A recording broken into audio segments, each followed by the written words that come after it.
Information Manager here at the Portland Police Bureau. By now, you know that a grand jury has indicted Jesse Calhoun on murder and abuse of a corpse charges in connection to the deaths of Charity Perry, Bridget Webster, and Joanna Speaks. We have a number of speakers here this afternoon, including Multnomah County DA Mike Schmidt, as well as Portland Police Chief Bob Day and Sheriff Nicole Morrissey O'Donnell. Following their comments, we'll do some Q&A. I understand that you all probably have a lot of questions. I respect that, but I want to say that we still have a prosecution to come, and we will not jeopardize that. We want justice for these women and their families, some who are in the room today. With that, DA. Thank you, Mike. Today, my office announced a 6-count indictment charging Jesse Lee Calhoun for the murders of Charity Lynn Perry, Bridget Leanne Webster, and Joanna Speaks. I want to acknowledge the families of these women who I got a chance to talk with today, and the deep pain and the grief they're experiencing in this process. This community holds you in our hearts and is here to support you. We're all here to offer our condolences and to share our commitment to bringing justice in these tragic murders. These cases are being led by two of my most seasoned homicide prosecutors, Senior Deputy District Attorneys Melissa Marrero, who's here with us today, and Senior Deputy District Attorney Todd Jackson. They both bring a tremendous amount of empathy to their work, combined with a sharp legal acumen. I'm confident in their ability to successfully prosecute these cases. As you were told, the grand jury returned indictments on 3 counts of murder in the 2nd degree and 3 counts of abuse of a corpse in the 2nd degree. As with the majority of homicides, these cases are complex, and it has required a significant investigation involving many different law enforcement agencies. I'm grateful to those agencies for their collaboration and their help in getting us to the point where we were confident in presenting these cases to the grand jury. There's still more work to be done. Investigations are ongoing, and with that, I'm going to let the sheriff and then the chief speak to that. Thank you, DA Schmidt. I'm Sheriff Nicole Morrissey O'Donnell. Today's indictment of Jesse Calhoun marks a significant step toward justice for 3 women, Charity Lynn Perry, Bridget Webster, and Joanna Speaks, their families, and our community. We recognize that until today, there have been many questions and that their deaths have caused fear and anxiety across our area and for the families who have been waiting for answers. We want our community to know that all of us in public safety have been working tirelessly to achieve this result, and that public safety, your safety, was and continues to be our highest priority. We do greatly appreciate the public's patience to reach this point today. And to get to this point, the Multnomah County Sheriff's Office committed an extraordinary amount of resources. We assigned Sheriff's Office detectives to focus on these investigations. These detectives worked alongside the District Attorney's Office, the Portland Police Bureau, and many other law enforcement agencies to ensure the cases are thorough and complete. Understand that this work does not stop here. We remain committed to see these cases through to the end and holding accountable Jesse Calhoun to the fullest extent possible. Thank you. Thanks, Sheriff. Good afternoon. I want to echo some of the same comments we've already heard, specifically to the families and for your loss. It's a tremendous responsibility that we have in the area of public safety to constantly be advocating for the sanctity of life in all that we do. And today is a gratifying day to acknowledge these indictments, but it's also a very somber day.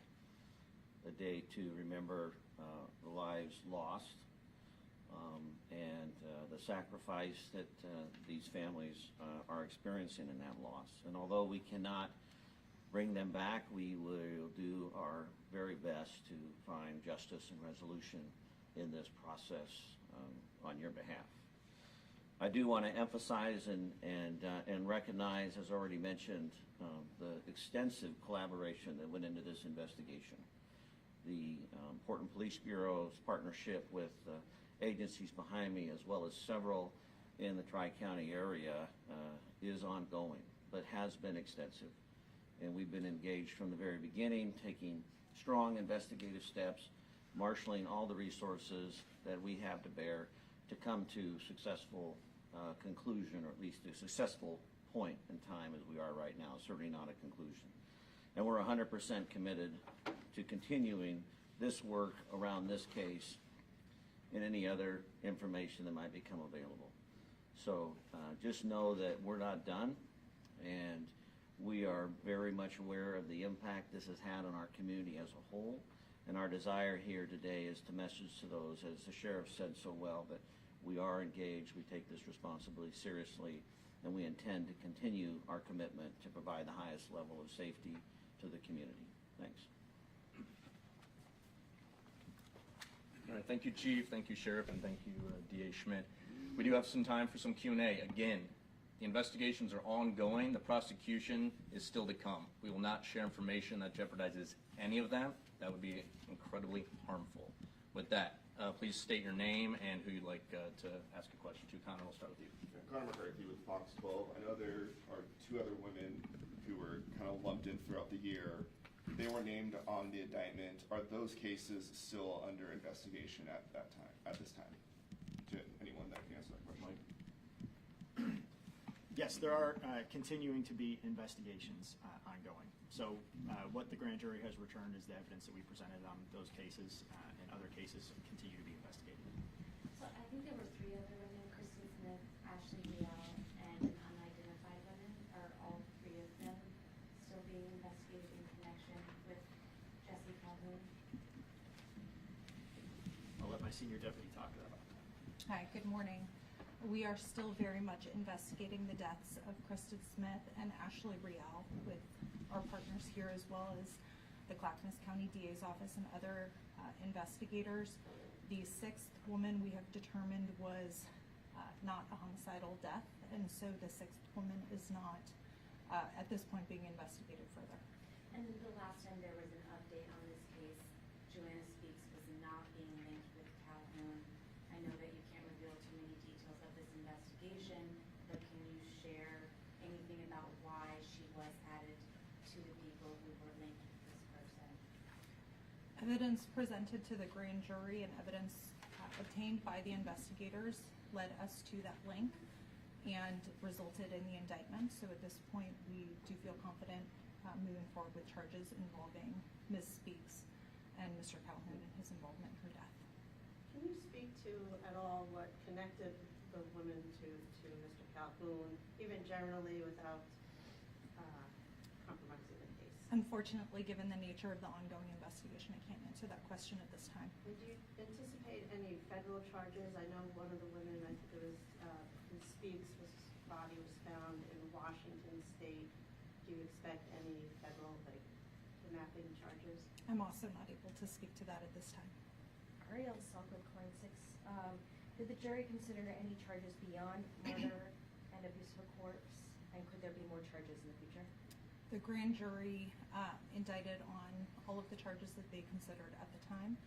Additional charges could move forward if additional evidence were presented to them.